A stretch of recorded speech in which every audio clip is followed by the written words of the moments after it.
Well, hello there. Today we're going to look at a video produced by the World Video Bible School. WVBS has a YouTube channel just full of videos that reflect evangelical religious beliefs. Their webpage states in part, quote, "Our goal is the same as it has always been, to serve God and His people by doing His will to the best of our ability.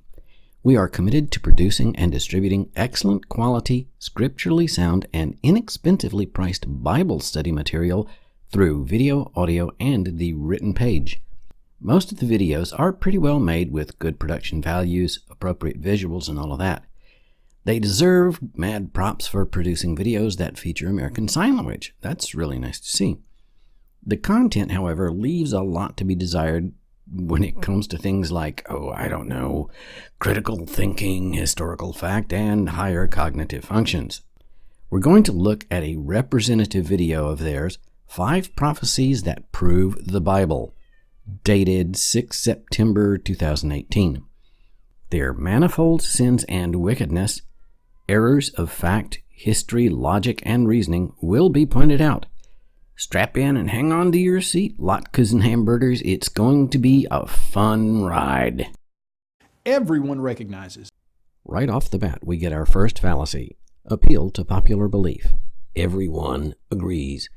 First, given the number of people and the complexity and variety of their worldviews, it is very doubtful that everybody would agree on anything. Second, even if everybody did agree on something, that would not necessarily mean that their belief is accurate, correct, factual, real, or true. Look, for instance, at the millions who voted for the worst president in American history, yet who still insist, in the face of all evidence to the contrary, that he is the best president in the history of the world. Agreement does not constitute reality. Everyone recognizes that if a VBS starts off with a conditional statement. If this, and then something else. In English composition, the if part of the statement is called the hypothesis, and it should be followed by a then part that's referred to as the conclusion. This is important because of that word hypothesis. They're proposing a hypothetical, a let's suppose, maybe, perhaps, something like that.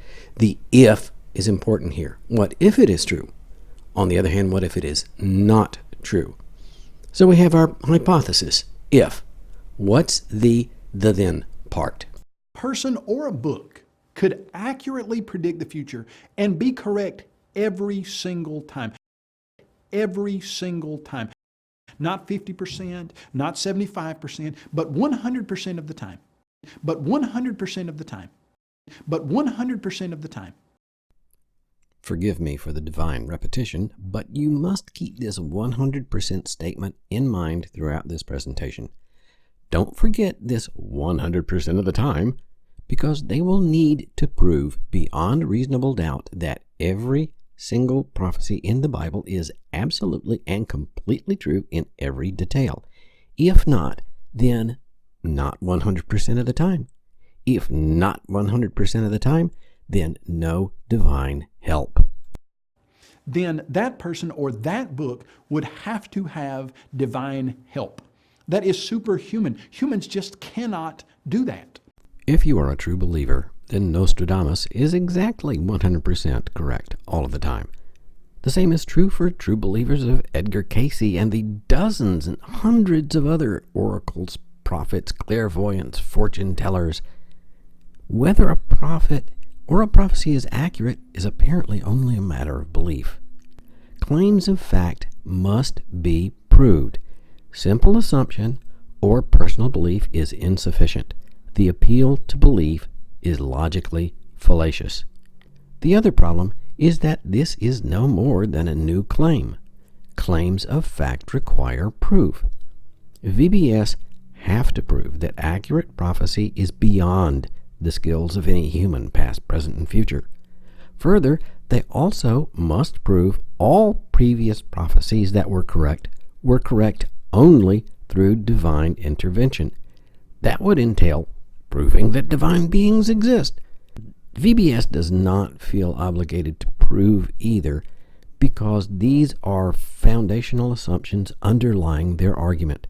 From their identity and self-identification, they seem to believe that their particular divinity is the one and only true, perfect God. Is there a book that does accurately predict the future? There are prophetic texts from all over the world, from all sorts of religions, major and minor. There are also hundreds of non-sacred texts that claim to make all sorts of predictions. All of those prophets turn out hundreds and thousands of predictions. Eventually, a few will turn out to be true, more or less.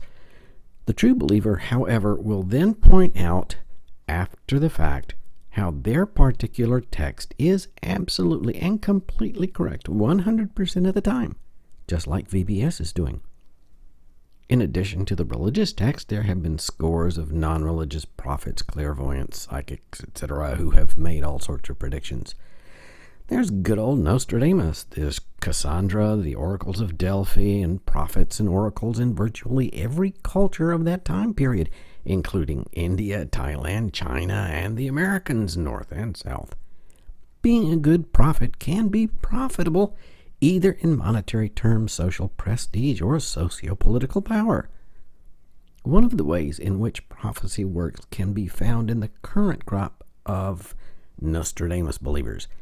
They go through the lines of his text looking for statements that look similar to what has actually already happened, and then interpret the text to show that he really did prophesy something. Others do the same with Edgar Cayce, interpreting the text post factum to find ways in which to torture the text into the shape that they want it to be. As we go along, we will look at a few of the other tricks of prophet psychics and their believers and followers, but it's mostly just jiggery-pokery. Is there a book that does accurately predict the future and get it right 100% of the time? Yes, there is. It's called the Bible. It's also called the Rig Veda, the Sutras, Popol Vuh, and hundreds of other texts that claim to predict the future and be correct 100% of the time. And their claims to accuracy are almost as good as the claims presented here by VBS. The claim here is that biblical prophecies are correct 100% of the time. Thus, the burden of proof is to show that every last one of those prophecies is completely accurate and correct. Not 2 or 3, not 4 or 5, but every single one. There are some 1,800 prophecies in the Bible. 5 out of 1,800 is like 0.27%. The sample size is way too small. It's called the Bible, and it contains scores of amazing prophecies that prove it to be from God. What VBS tries to do here is to present their argument. They begin their argument with a conditional statement. If a person recognizes that a book is 100% accurate, then it has divine help. But then they go even farther. If biblical prophecies are 100% accurate, then the Bible proves God exists. Conditional statements are fine. They're nice little tools of logic and reasoning. Conditional statements all must take the form if A is true, then B is true. The first half of the conditional, the part that begins with the word if, is technically referred to as the antecedent, that which comes before. The second half, the part that starts with the word then, is technically referred to as the consequent. VBS appears to understand the basic idea of conditionals, and they also appear to understand that for their conditional to work, they have to prove that the antecedent is really actually true. In short, the purpose of their video is to establish the truth value of the antecedent. Then they fill out the outline of their argument by changing the original statement to make it the first premise, a claim of fact, in a larger argument that they present as a hypothetical syllogism. The hypothetical syllogism consists of 2 premises, both of which are conditional statements. Originally, their premise was, if biblical prophecies are true, then the Bible proves God exists. In order to prove that premise, they have chosen 5 prophecies. And so they have developed There are two premises, and we can put it into a hypothetical syllogism. The first premise: if these 5 prophecies are true, then all biblical prophecies are true. Second premise: if all biblical prophecies are true, then the Bible proves God exists. And their conclusion: therefore, if these 5 prophecies are true, then the Bible proves God exists. To give them props, yes, they are trying to avoid the usual circular argument that simply states that the Bible proves God exists. They're actually trying to find something that might really prove that the Bible proves their God exists. Also note, they have laid out a valid hypothetical syllogism. It is in the correct form, with all the right junk in all the right places. There is a significant problem, however. With the first premise, the problem is that there are hundreds of prophecies in the Bible, some 1,800. If we were generous and they did 100 prophecies, they'd still be well shy of a good sufficient sample. 5 prophecies may not be a representative set of those prophecies. To prove their claim that all of the biblical prophecies are 100% accurate, they would have to critically review every last one of those prophecies in depth and in detail. VBS does have other videos that attempt to prove other biblical prophecies, but they are not relevant to this argument, as this argument depends on their 5 chosen prophecies. The second problem is that this is just cherry picking, choosing only a small set of examples that would most favorably reflect the conclusion that they want to reach. Cherry picking is a version of confirmation bias, looking only at the favorable evidence. And so VBS is actually beginning with a conclusion that the Bible proves God exists, and then they've gone back to find the evidence that they think will prove their conclusion. That's the opposite of the rational thought process and reflects confirmation bias. Let's quickly look at 5 of these prophecies. Number 1, the fall of Tyre. In the year 597 BC, the prophet Ezekiel made a bold proclamation against the city of Tyre. Since the beginning of sociopolitical thought, Socrates, Confucius, and others have told us something that's really pretty darned obvious. If a person, city, country, nation, whatever, has something that somebody else wants, they will come after it. History was then and still is full of examples that prove this to be true. In the Republic, Plato says that this is why every nation must always be prepared to go to war to defend itself against incursion from others. Thus, saying, somebody gonna assault Tyre at some point in the future, is not really that hard of a prophecy to make. It's gonna happen. Why? Because they are wealthy. At the time, the city was one of the wealthiest and most secure cities in the entire world. The wealth of the city is what makes it a prime target for invasion by any sufficiently ambitious warlord in the region. It's inevitable.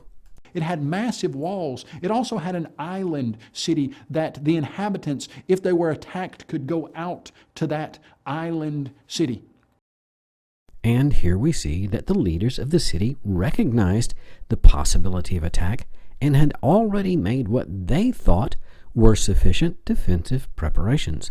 They didn't really need somebody telling them it was possible. They knew it. It was inevitable. They knew to make preparations because they knew what had happened to other cities and nations that were also wealthy. Yet for all that, Ezekiel predicted several things that would happen to Tyre. He said that the Babylonian king Nebuchadnezzar would come up against the city. Here, VBS is referring to Nebuchadnezzar II of Babylon. Nebuchadnezzar II's siege of Tyre lasted 13 years. This is not some overnight thing. It was a long, drawn-out siege. That he would build siege mounds against the wall, and the city's walls would be broken down. He predicted that many nations would come up against the city. Please note that Ezekiel's prophecy says that Tyre will never be rebuilt.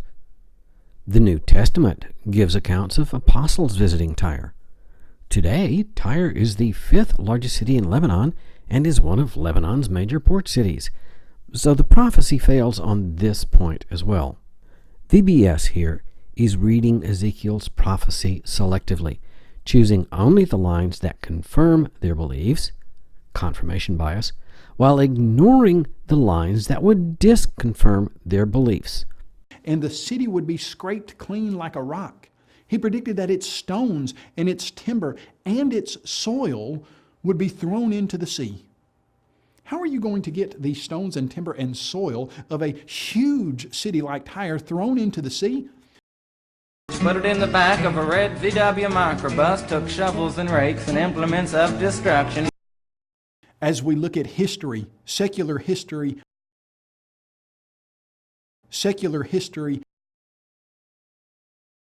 there are multiple non-biblical sources that provide accounts of Nebuchadnezzar's 13-year siege of Tyre.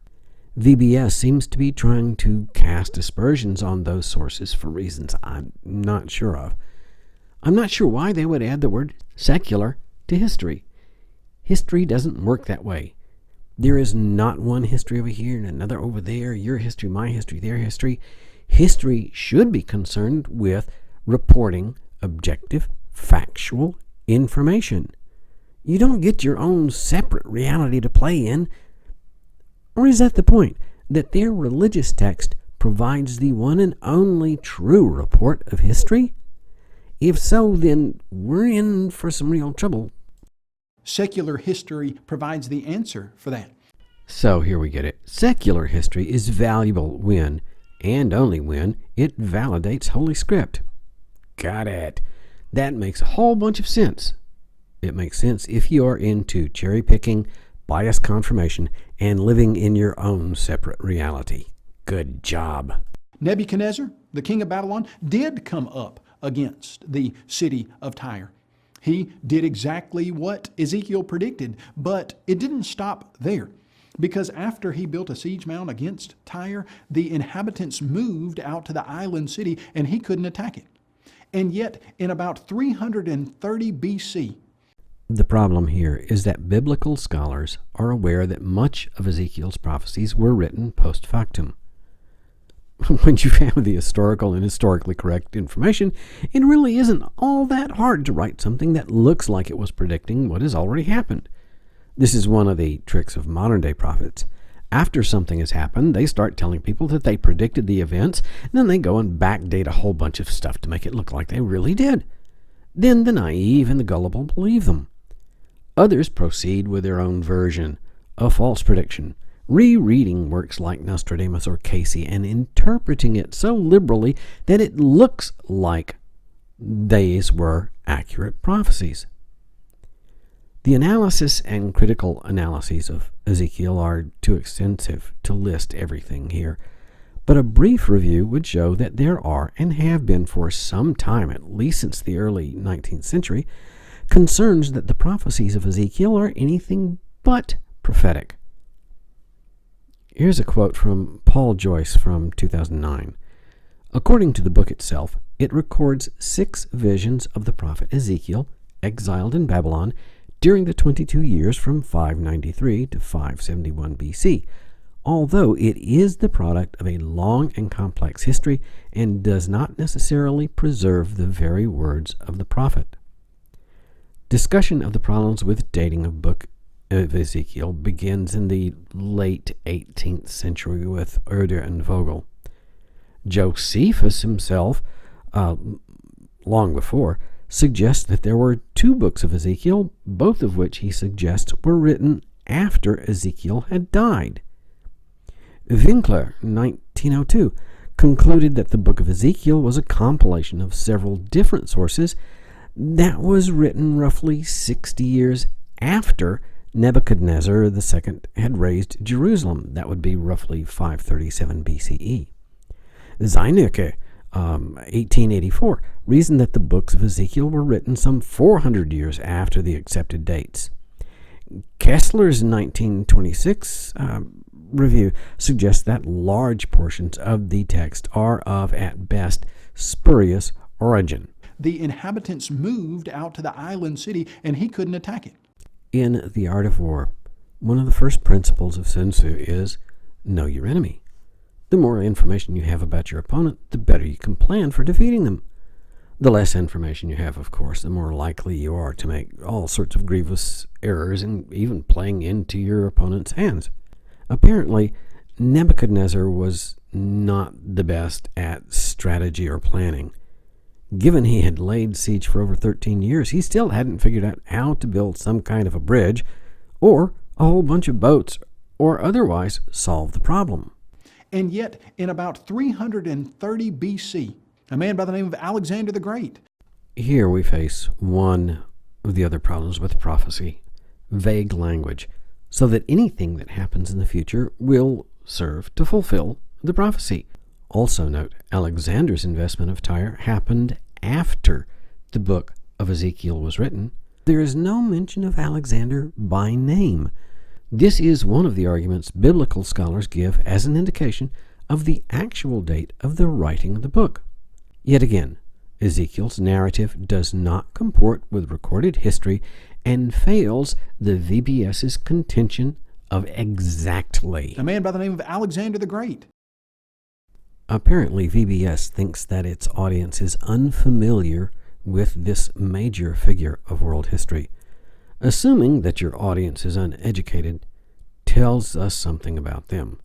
I guess they love the uneducated. Alexander the Great attacked Tyre, and the inhabitants did the same. They went out to that island city, but Alexander the Great wasn't happy with a simple victory over the mainland city. He took the rocks and the timbers and the soil and scraped them clean. While this does seem to make the prophecy comport with recorded accounts of the events, it is still not a good prophecy because the destruction of major wealthy cities is pretty much inevitable.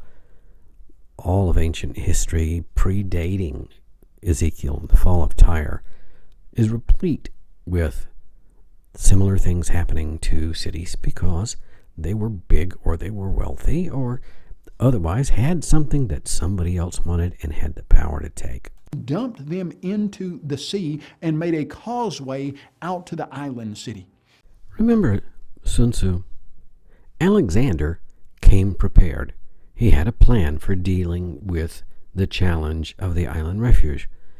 Being prepared is one sign of a good leader and a good tactician, both of which Alexander was, for the most part. Given enough time, it would be pretty much inevitable that eventually somebody would be smart enough to figure out how to get to an island. Even good old King Xerxes knew how to do that back in 480 BCE, long before Alexander came to Tyre. Apparently Cyrus did not learn from Xerxes. Yet another reason why it is so important to study history and to learn the lessons that history has for us. How could Ezekiel have looked into the future more than 250 years and predicted what would have happened? Divine assistance. Predicting the invasion of a country, the siege of a city, destruction of structures, building bridges, constructing barges, does not require divine assistance. Predicting that wealthy cities will be conquered and their wealth seized was not hard to prophesy. On the other hand, providing names, dates, details, though, is somewhat more difficult. Note, however, that even though written post factum, the account given by Ezekiel still leaves out a wealth of details that are included in the accounts of others who were actual witness to the events.